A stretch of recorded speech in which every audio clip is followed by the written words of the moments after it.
Waktu pertama-tama closing tuh sewa sih, Bud. Gitu.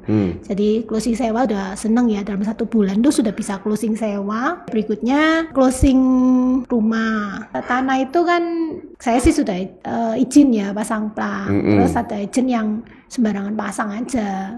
Agent properti ini kan keuntungannya, walaupun kita pernah stagnan, asal kita mau memulai lagi, itu kita bisa. Ya. Karena database sudah ada juga kan? Ya, database juga ada, kan ada marketnya.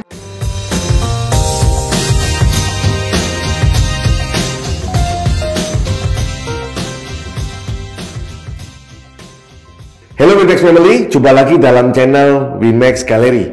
Kali ini kita akan sharing-sharing seputar dunia properti dengan salah satu agent terbaik, the best agent di Winmax Property, yaitu C. Elingga. Wow, tepuk tangan ya. C. Elingga ini sudah lama banget pengalamannya di dunia properti, dan kemarin baru saja mendapatkan penghargaan 3 award dari Winmax.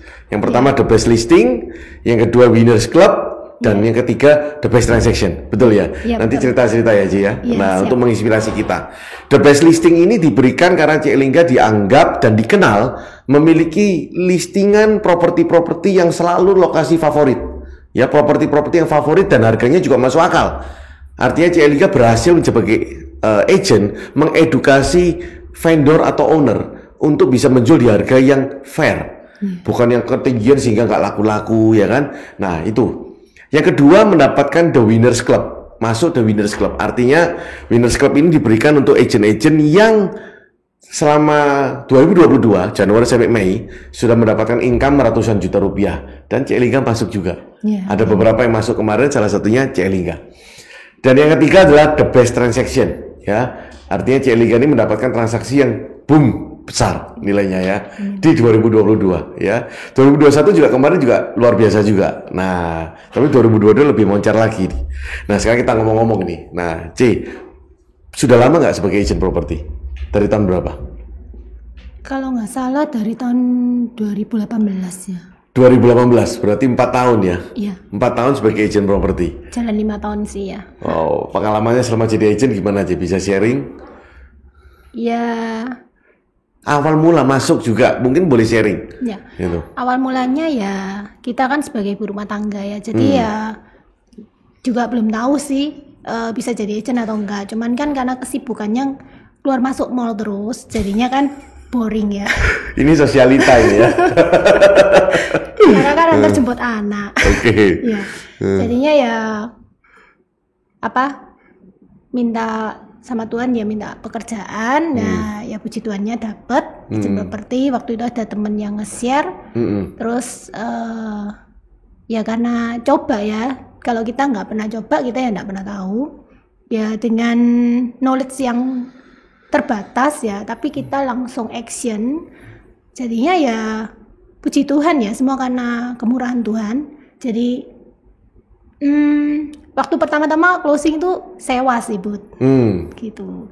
Jadi closing sewa udah seneng ya, dalam 1 bulan tuh sudah bisa closing sewa, puji Tuhan. Terus ya berikutnya closing rumah. Ya itu. Biasanya kalau sudah terbuka satu telurnya udah pecah, pecah telur gitu ya, closing berikutnya lebih gampang. Ya, puji Tuhan ya. Sebelum sebagai agent pernah kerja juga sih? Iya, saya dulu sebagai tour leader. Oh, tour leader? Iya. Oh, makanya Cici kalau ngomong luas ya. Oh iya. Cici kalau ngomong ini luas. Oh, di mana sih tour leader? Di Panen Tour, seperti Panen Tour. Ngendel di mana aja? Handle kebetulan tour leader luar sih, gitu. Oh, ya. Wah, berarti Inggrisnya bagus dong. Ya, seadanya. Yang penting berani nekat aja. Lalu dari ibu rumah tangga kerja ya, itu berarti anak-anak udah umur berapa Ci?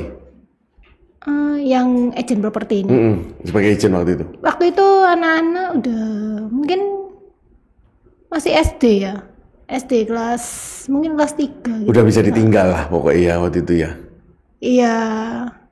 Iya maksudnya ya, soalnya ya sudah jam pulangnya udah otomatis jam 12 ke atas ya. Jadi banyak waktu luang kan gitu. Dan disetujui sama Koko, disetujui? Ya pertama kan ya pasti minta approve dari suami dulu. Kalau kerja nggak disetujui ya, ya gitu, disupport sih. Nah, pengalaman yang selama jual-jual ini kan Ci Elingga kan dikenal sebagai agent yang fokusnya di Surabaya Barat ya Ci? Ya kebanyakan listingannya di Surabaya. Surabaya ya? Iya. Di Surabaya tapi bagian barat, tapi timur juga ikut bareng-bareng kita ngelisting ya kan? Iya. Bahkan kemarin sampai Medoan juga ya kan? Iya. Itu ya, pokoknya semua diajar. Nah, Iya. dan tapi dikenal memang kemarin ada transaksi yang besar juga ya di daerah Geraha ya Ci? Iya, Di Geraha situ ya? Bali, ya betul. Nilainya hampir 20 M-an ya? Hampir lah, hampir 20 M iya. di situ. Nah, baru aja itu, mungkin 1-2 bulan yang lalu ya? Iya, betul. Nah, itu gimana Ci? Kok bisa dapat closingan itu? Ya, semua juga karena kemurahan Tuhan. Jadi ya, waktu itu ya seperti biasa ya, kita cari listingan. Dan waktu itu juga nggak tahu, Bud. Soalnya kan belum disurvei juga gimana. Cuman waktu itu di broadcastan siapa ya waktu itu ya. Ada agent? Broadcast, kok rasanya alamatnya familiar gitu. Belum saya survei, karena kan kesibukan juga. Terus ya, begitu... belum difoto juga ke lokasi, jadi kan belum tahu kalau itu barang hot atau gimana gitu. Terus setelah tahu ya kita sering share ke, sering iklankan, terus ikut feature listing segala gitu. Ternyata ya memang berkat saya gitu. Nah itu Cece iklankan juga, berbayar juga berarti ya? Iya, iklan kan berbayar ya. Ya salah satu kunci suksesnya agent dia memang harus berani iklan. Iya, itu harus modal berani, lah, harus ada modal. Iya, betul. Nggak gede sih sebenarnya kan? Iya, iya. Ya. Nah, ada mengalami transaksi yang ruwet nggak sih? Atau transaksi yang sulit, pernah nggak? Ya ini ya, kalau yang kemarin kan juga asalnya kan orangnya mau KPR ya. Nah, pemiliknya juga santai-santai aja kalau KPR kan.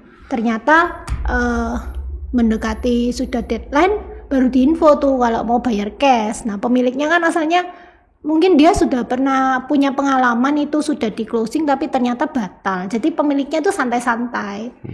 Nah, prosesnya belum diproses. Ternyata itu ada pemekaran wilayah ya, Bud ya. Oke, kelurahannya ya. Iya, yang butuh proses lagi lebih. Dan itu nggak tahu di awal. Iya, nggak tahu di awal gitu. Jadi ya butuh waktu lagi. Ya, puji Tuhannya itu kan sempat postpone ya, agak mundur lah dari perjanjiannya. Nah, kalau mundur itu biasanya harus kooperatif antara dua belah pihak, penjual pembelinya. Iya, betul. Kalau ada yang cari celah kesalahan bisa salah-salahan itu.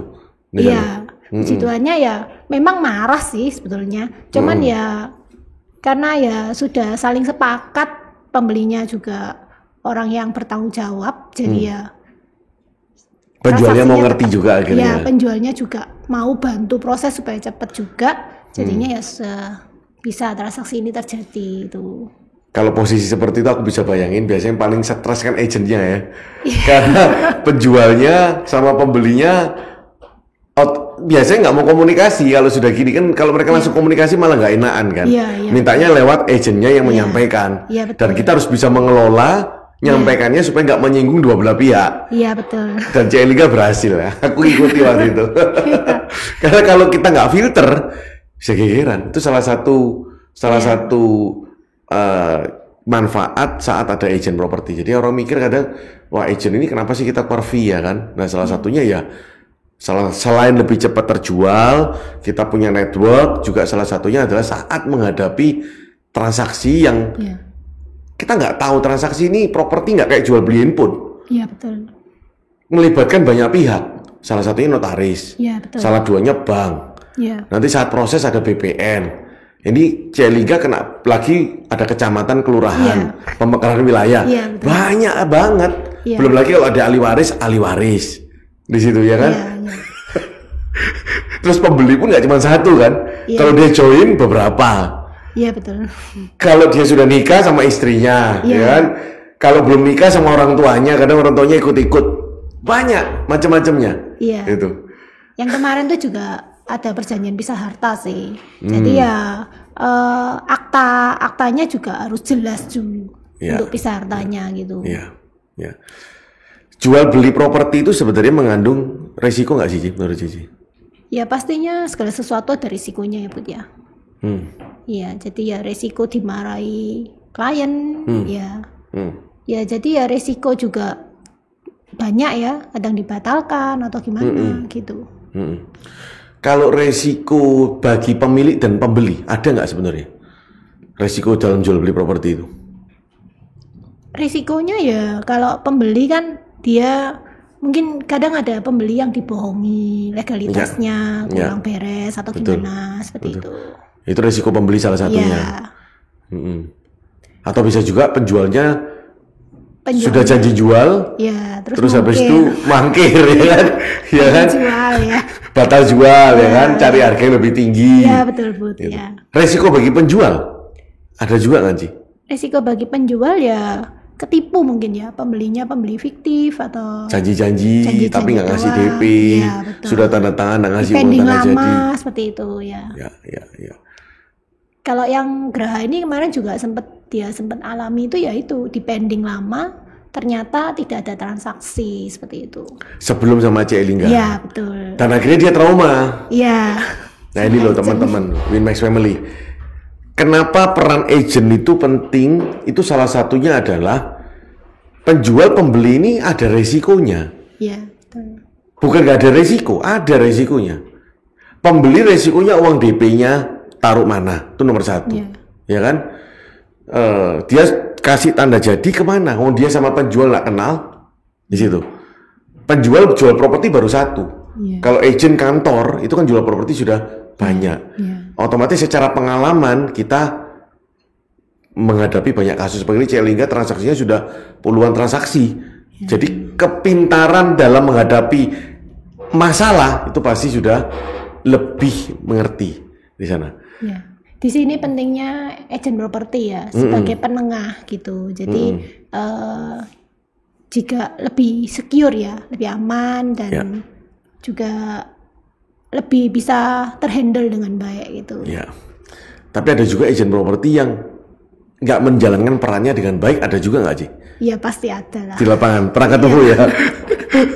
Makanya kita harus pilih juga agent properti itu secara personalnya dia juga memang orang-orang yang punya track record yang baik juga. Ya.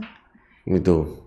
Yang penting itu mau belajar lah Bud ya. Soalnya kan kalau kita bergerak di bidang ini kita harus pelajari ya. Pelajari dengan ya tahap demi proses lah ya. Maksudnya legalitasnya bagaimana. Semua itu kan by proses ya. Kita mau belajar dengan pengalaman yang ada itu kita belajar something gitu. Ya. Jadi banyak manfaat yang bisa kita dapat saat ada peran orang tengah ini. Karena notaris kan nggak bisa menjalankan peran sebagai agent. Nggak boleh, kalau setauku nggak boleh rule-nya itu. Nah jadi penjual pembeli ini membutuhkan jembatan yang mengenal dua belah pihak. Nah ya itu agent properti ini. Apalagi kalau lancar-lancar itu pun masih kadang ada problem. Karena jual beli properti itu nggak semudah jual beliin pun. Ada unsur resikonya tetap ada yang kita nggak tahu di sana. Makanya perlu ada notaris, ada agent dan lain-lain. Nah selama ini saya sebagai agent properti ada pengalaman yang paling berkesan nggak? Itu. Ya pernah yang mau jual rumah itu memang vendornya udah pasang pelang lama, banyak agent banner juga. Cuman waktu itu ya dititipkan ke saya ya dengan iman saja pasang banner juga di situ, perang banner ya Bud ya. Nah bannernya banyak berarti. Iya bannernya banyak dan puji Tuhannya ya memang berkat saya gitu. Waktu itu penjualnya sendiri bilang ini sudah lama bertahun-tahun tidak terjual-jual gitu. Jadi dia itu belum proses KTP gitu loh, orang luar pulau gitu. Jadi belum proses semuanya lah, saya bingung ya. PBB juga waktu itu nggak segampang ini ya waktu itu. Kalau sekarang kan PBB gampang ya, online atau sebagainya. Betul. Jadi ya sampai bingung, soalnya pemiliknya itu di luar pulau, pembelinya dari Jakarta gitu. Ya puji Tuhannya semua berjalan lancar sih, nggak postpone sama sekali. Soalnya waktu hari udah deket itu yang buat foto itu rusak gitu loh, di luar pulau. Bayangkan di luar pulau mesinnya rusak, jadi ya kita cuma bisa dengan berdoa dan berharap, dan puji Tuhannya itu semuanya sesuai on progress. Padahal tahu sendiri ya, kalau berhubungan dengan pemerintah itu kan perbaikan sesuatu itu bisa makan waktu yang cukup lama gitu. Itu seperti itu sih. Nah, C, kalau rumah dipasang banyak banner, itu menurut Cece bagus gak sih? Apa lebih cepat terjual atau enggak sih? Aku sering lihat ya, rumah itu kayak jemuran ya. Bannernya itu dari kiri ke kanan, lantai 1, lantai 2-nya juga. Waduh, di sana.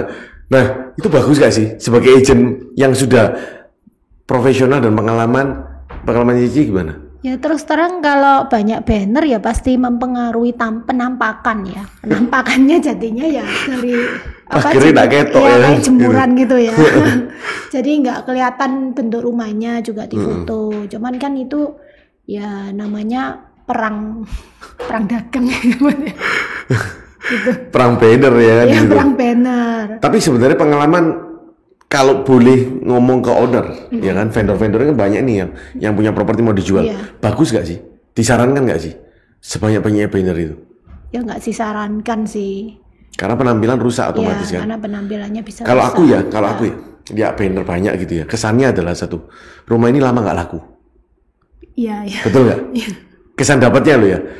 Selama nggak laku. Berarti properti ini sudah ada lama di pasaran, harganya berarti bisa murah. Iya betul. Betul kan? Iya. Harganya berarti bisa murah ini. Tawar habis-habisan di situ. Iya. Atau yang kedua, kesannya malah sebaliknya. Properti ini nggak laku-laku karena kelarangan harganya. Iya. Di situ. Betul nggak? Iya betul. Nah, yang ketiga, akhirnya apa? Agentnya diteleponi satu-satu sama pembelinya. Iya. Lalu agentnya karena awalnya perang banner, akhirnya perang harga. Iya betul. Saat perang harga selalu produsen yang dirugikan. Iya. Yaitu pemilik propertinya. Iya. Yang A ditelepon harganya berapa? 5M. Karena dia tahu bannernya banyak, dia takut kan buka harga tinggi-tinggi. Berapa? 4,95. Satu lagi itu berapa? 4,925. Iya. Padahal ownernya titipnya masih harganya 5,5. Iya, diturunkan. Ya.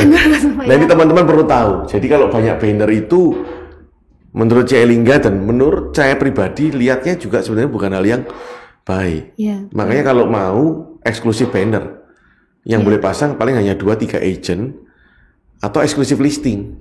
Kalau eksklusif listing itu menghindarkan dari agent-agent lain. Kadang agent-agent nggak dititipin masang banner, ada nggak sih? Banyak, ya. Banyak ya. Banyak. Bahkan satu brand gitu bisa banyak pasang, semuanya Cici pasang. kan pernah punya pengalaman kan? Tanah Go Love You. Iya. Gimana Ci? Ya nggak apa-apa ya. Tanah itu kan saya sih sudah izin ya pasang plang. Terus ada izin yang sembarangan pasang aja. Itu waktu saya konfirmasi ke owner, katanya ownernya juga nggak pernah kasih izin gitu. Cuman ya udahlah, mau gimana. Dan yang paling jengkel kan dicabut gak spanduknya Cici? Iya, dicabut. Nah, sudah dia nggak dititipin, nyabut ya kan? Itu brandnya wis ya. Itu. Aduh, teman-teman kalau di Surabaya pasti tahu lah siapa kantor agent yang seperti itu ya kan. Ya, ini jadi curhat kita ya. Iya. Ya, tapi itu resiko. Apakah kita boleh marah? Ya enggak lah Put ya. Gak usah baper. Ya. Itu. Ya biarin aja, mau gimana? Resiko kerjaan. Ya resiko kerjaan. Ya tapi yang gitu-gitu biasanya nggak, penjualannya juga akan bagus. Ya kita belajar untuk percaya sama Tuhan lah, seperti itu. Kok bisa ya? Jadi menurutku ya, agent properti ini transaksinya miliaran, puluhan miliar, bisa ratusan miliar. Integritas itu satu hal yang paling penting sebetulnya. Ya. Kalau dia nggak bisa berintegritas dalam hal memasarkan, bagaimana dia bisa berintegritas jaga transaksi? Ya. Betul nggak? Iya betul. Kalau orientasi utamanya dia adalah uang kan? Iya betul. Saat dia nyabut, dia masang, dia kan tidak menghormati owner yang tidak titip dia. Iya. Dan dia tidak bisa menghormati rekan kerja itu agent. Bagaimana mungkin dia kalau orientasinya dia aja uang, ini berbahaya banget menurutku sebagai agent. Karena agent itu terima uang tanda jadi loh. Iya betul. Di sana. Seringkali kan? Iya. Cuman kan itu kembali ke karakter orang masing-masing Bu, gitu. Iya. bukan karena profesi ya, karakternya. Iya, karakternya. Makanya harusnya orang mau menjadi agent itu diseleksi benar-benar di sana. Iya. Betul ya? Iya betul. Kalau Celi ini tak lihat ibu rumah tangga dulunya baru tahu aku, tapi pekerja keras luar biasa. Keliling terus dan jagonya Citralen, jagonya Geraha.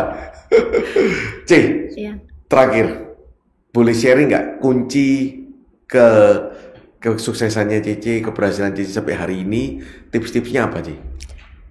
Ya pertama itu ya kita berdoa dulu ya. Tapi dengan doa ya seperti yang tempo hari ada di workshop itu ya.